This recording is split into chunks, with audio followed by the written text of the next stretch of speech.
আমার প্রিয় ভাইরা, সহিহ মুসলিমের মধ্যে হাদিসটি এসেছে ২৭ নং হাদিস।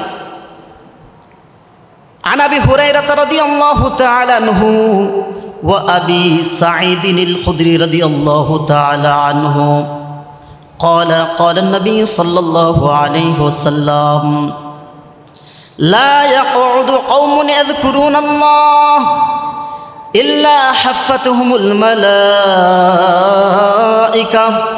وغشيتهم الرحمة ونزلت عليهم السكينة وذكرهم الله في من عنده سبحان الله سبحان الله আমার প্রিয় ভাইরা, সহিহ মুসলিমের ২৭ নং হাদিসের মধ্যে এসেছে হযরত আবু হুরায়রা ও আবু সাঈদ খুদরি রাদিয়াল্লাহু তাআলা আনহুমা থেকে বর্ণিত, তারা বলেছেন সাইয়্যিদিনা মুহাম্মদুর রাসূলুল্লাহ সাল্লাল্লাহু আলাইহি ওয়াসাল্লাম ইরশাদ করেছেন, লা ইয়াকুদু কওমুন ইয়াযকুরুনাল্লাহ, যখন কোনো সম্প্রদায়, যখন কোনো কওম আল্লাহ তাআলার জিকিরে রত হয়, আল্লাহ তাআলার বরত্ব বর্ণনা করার জন্য সমবেত হয়, আল্লাহ তাআলার মাহাত্ম্য বর্ণনা করার জন্য সমবেত হয়, তখন ওই মজলিসটাকে ইল্লা হাফাতুহুমুল মালাইকা, তখন ওই মজলিসটাকে ফেরেশতাদের দল ঢেকে নেন। বলেন সুবহানাল্লাহ।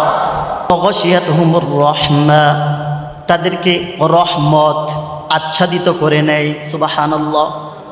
তাদেরকে রহমত কি করে? আচ্ছাদিত করে নেয়।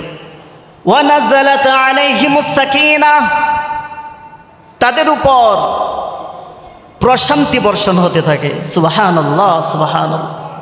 ওয়া যাকারাহুমুল্লাহু ফী মান ইনদাহু, আল্লাহ তাআলা তার নিকটতম ফেরেশতাদের সাথে আলোচনা করে। সুবহানাল্লাহ সুবহানাল্লাহ।